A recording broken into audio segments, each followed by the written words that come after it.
Hello, welcome back. I'm gonna turn up the music just a smidge here. Maybe that's good. I don't know. But welcome back to Zach Talks Hawks. My name is Zach, and here we talk all things Seattle Seahawks. And yeah, we finally get through week one of the NFL season. Right now, it's Monday night, so the Monday night game's not out. So we're not going to talk about predictions right now, even though if you watch my last video, the predictions are pretty rough. So take a look at the game I did get right here on the channel, which is, of course, the only game that matters. The Seattle Seahawks home opener against the Denver Broncos. And the one thing that I will champion that I was right. I talked about it on Joe Stevens' show, Seahawks Talk. I talked about it here on the channel going into the game last week. This would only be a loss if the Seattle Seahawks become their own worst enemy. And let me tell you what, they tried really, really hard for that to happen. In a game where Seattle wins 26 to 20, it didn't even look like this team was going to score 13 points, given the first quarter and a half they wound up playing. Their offensive line play pretty bad, and they just start out really slow. Geno Smith turns a sack into an interception on back-to-back plays for the offense to start their season, and Mike McDonald's defense was put to the test early and often in this one, where Seattle gave up 2 safeties. The Broncos kept getting possessions within the red zone, and Seattle just never broke. They never blinked, and it miraculously turned into a bit of a slugfest, a sloppy play really throughout the first half. But towards the end of the second quarter, we as Seahawks fans really felt like, okay, they're starting to get their act together.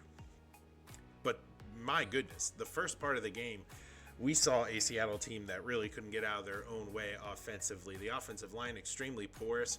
What made this team really successful in the preseason with pulling guard play and focusing on the gap run game, that did not exist in the first quarter, and some change really saw these linemen get beat up front. George Fant, our backup tackle, who is subbing in for Abraham Lucas, who many in the fan base are begrudgingly to begin with, seeing George Fant in, now get even more irate when Stone Forsythe comes in to back him up, because Fant left the game very early with an apparent knee injury. It looks like he's going to be out for quite some time, and we're going to have to deal with Forsythe trying to play tackle until Lucas somehow, some way, maybe comes back. It actually looks more likely that Fant might come back quicker than Lucas at this point, because we are up in the air. We have no idea what's going on with him. Regardless, whoever's in on the line play, it was bad. It was bad really, really early. Geno never had time to run the offense. There was no proper run gaps for Kenneth Walker to really take off, and it put Seattle in a very precarious position defensively time and time again, after punts and different turnovers led Seattle to have positioning within the shadow of their own goalposts. This was a game where Seattle, due to a holding penalty, was called for safety, was called for another safety because there wasn't enough run lane to get out of the end zone. We almost had another safety when Geno tried to do this dump pass out of some pressure to K9, and Kenneth Walker was able to be like 2 yards beyond the goal line in order to prevent the third safety of the day. That would have been crazy. And against all that, against all odds, there was something about this team that made us feel like going into halftime, if they just make adjustments, they're going to be okay. If this team is coached well enough to offensively make some adjustments with this new grub offense, they're going to be okay. If they hammer home the run, if they don't become one-dimensional, if they don't get baited into what Sean Payton wants them to do, they're gonna be okay. And that's exactly what Seattle did in the second half, outscoring Denver 17-7 en route to a 26-20 victory. It did get a little closer there at the end than maybe what we would have liked. Would have liked to see Seattle push it in those last two possessions maybe a little bit more, so things aren't closer than what you would like. But ultimately, this turned out to be a really good day for Mike Macdonald's coaching debut. I don't know if it was the Marshawn Lynch shoulder rub on the sideline that got him ready to coach. That was a bizarre thing to see on X, but you did see this team not give up on one another. They rallied around one another, tried to pick one another up when they saw a teammate down. This is a really good early test for this team to see, okay, well, what happens when we become our worst enemy? What happens when we are getting in our own way? Can we pump the brakes? Can we stop that, course correct, and get back to who we are? That's exactly what you saw from this team in the second half. Taking a look at the stats here in this game, Geno goes 18-25 for 171 yards, 1 touchdown, 1 interception, and then a 35-yard touchdown scramble, which was circling the interwebs. Look, folks, Geno Smith is going to be the quarterback of the Seattle Seahawks. He's not going to get benched for Sam Howell. We go as far as Geno takes us. McDonald said that in his post-game presser. He fully believes in Geno Smith. If you look at the stat line, you go, wow, Geno Smith is the problem. You didn't watch the game. When he had time to throw, he made the right reads. When he had time for long developing plays, he hit his wide receivers in the chest. Geno Smith has the arm talent and decision-making abilities to be a really, really good QB1 in this league. And yet, all training camp, all OTAs, he kept telling the press over and over again, I feel stronger, I feel more equipped, I'm quicker than ever. And we all sort of scoffed at that as QB talk. Man, there were people out there saying Geno Smith looking like Lamar Jackson out here with his run. Now, that's a little exaggerated, but you get what we're saying. This guy has the tools to lead this team on a nice playoff run this year. He's not the problem. He won't be the problem for this team this season. I can tell you also another group on this team who won't be the problem if they stay healthy, which is the running back group. We saw Kenneth Walker run 20 times for 103 yards and a touchdown. He did get nicked at the end of this game. That's why you didn't see him towards the end of the game. Now in his presser, he said he's fine. He'll be okay. But already, week one, I said this on Seahawk Talk on Joe Stevens' show, where I don't want to see Kenneth Walker and Zach Charbonnet have weird calf injuries midweek that affect their Sunday performances. And although Walker had a really good day, he looked very dynamic when he hit the hole. Dude, he was in the second level really quickly. If it's starting week one already, you got to hold your breath for this unit and try to, shoulder the load across a bunch of different runners here on this team. You can't have Kenneth Walker be the workload back if all of your backs are ready for injury.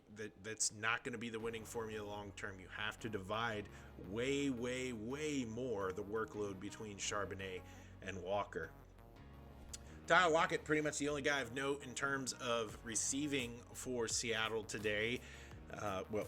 Yesterday he had 6 catches for 77 yards, and of course he had that beautiful one-handed grab when the game was on the line and Seattle needed to ice the game.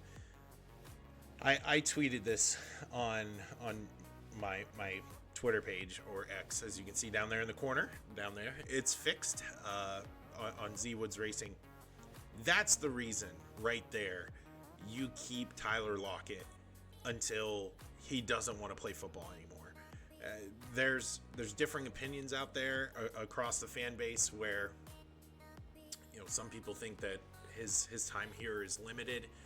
I'm not of that opinion. I think he could be a Larry Fitzgerald type where he sticks around as long as he wants, and he's allowed to stick around as long as he wants.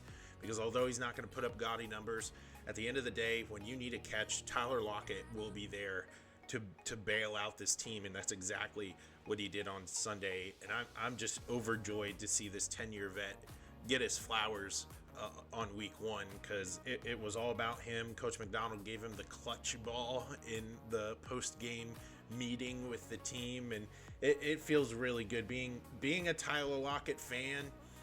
Man, it's so nice to see him get his flowers, get his notability that he rightfully deserves.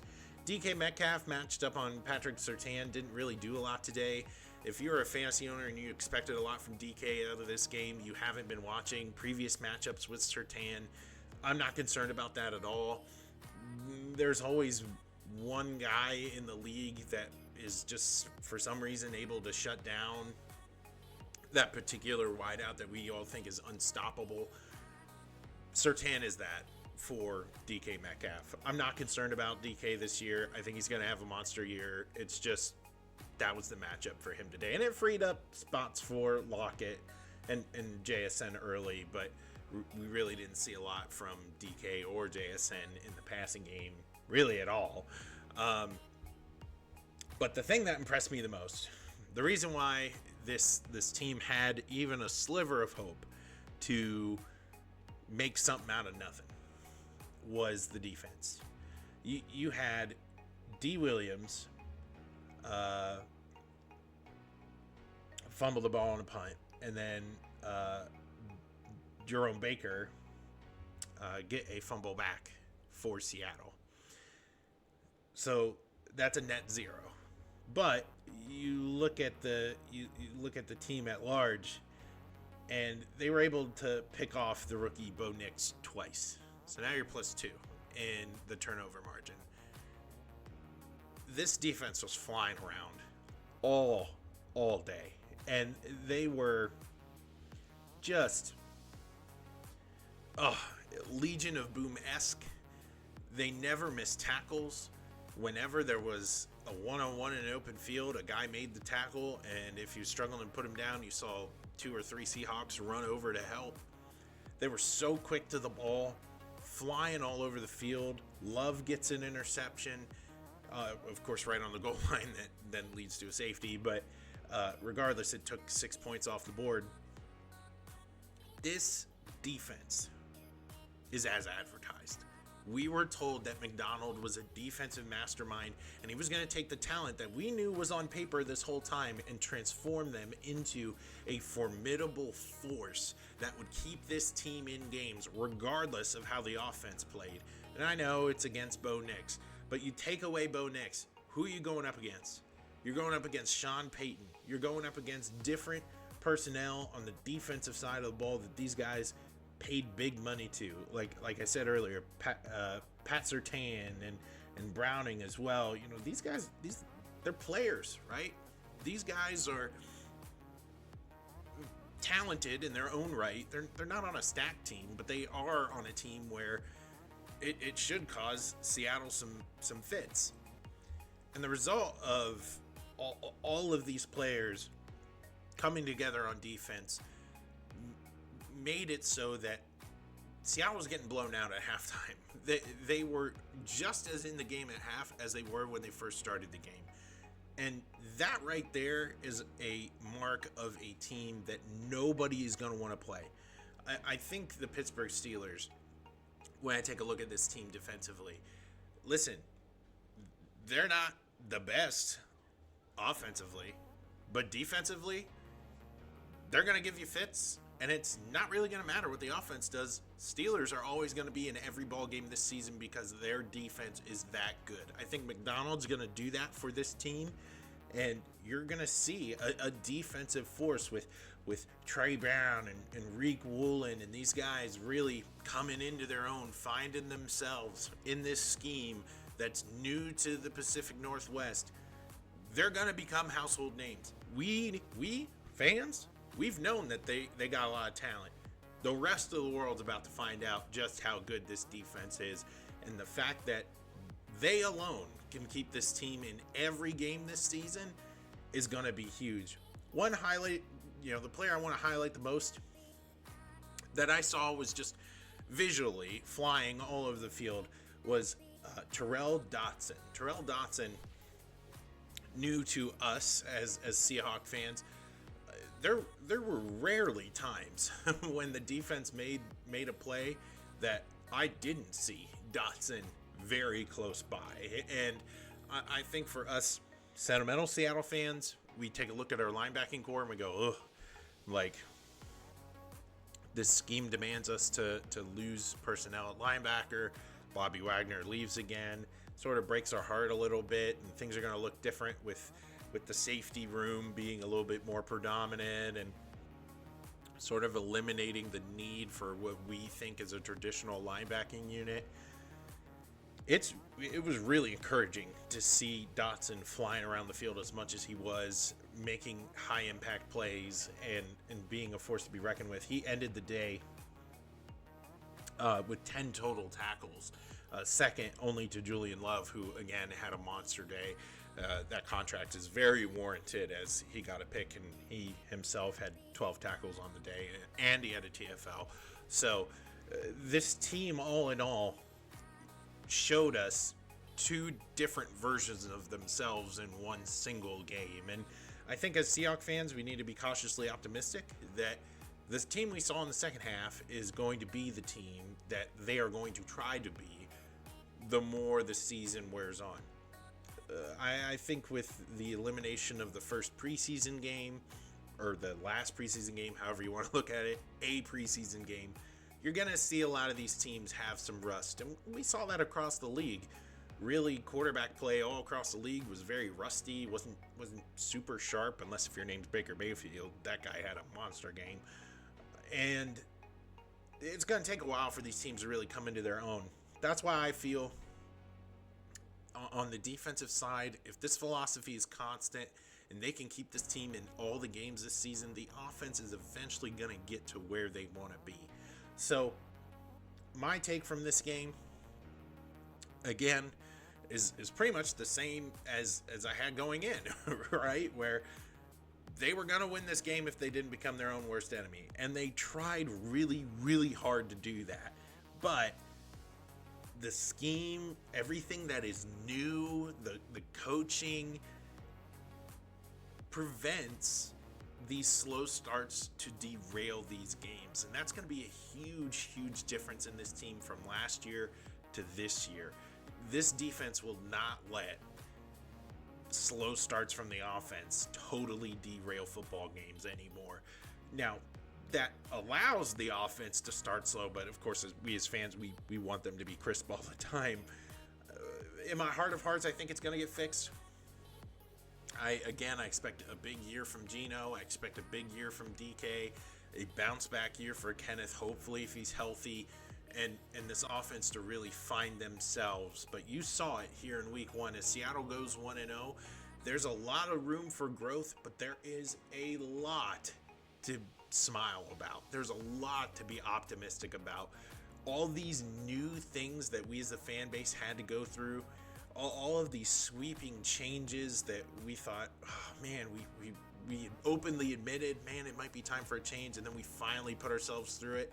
All of that hurt, all of that pain translates now into a team that philosophically looks so different than Seahawks teams that we have seen in the last 10 years, 15 years, and that's exciting. So I hope you're as excited as I am to take a look at Seattle. I'm going to be here next week, at the end of this week here on the channel to give my predictions for Seattle's next matchup. They're going to play New England, which I can't believe upset the Cincinnati Bengals, but they did. So that game's going to be pretty interesting. I'll give my thoughts on that. I'll also give a recap of our picks, which, man, they didn't go very well, but we'll recap them and we'll make some more going into week 2. From me to you, my name is Zach. Keep talking Hawks, and until we meet again, go find some other videos here on the channel to watch. There'll be a lot more coming. See you later.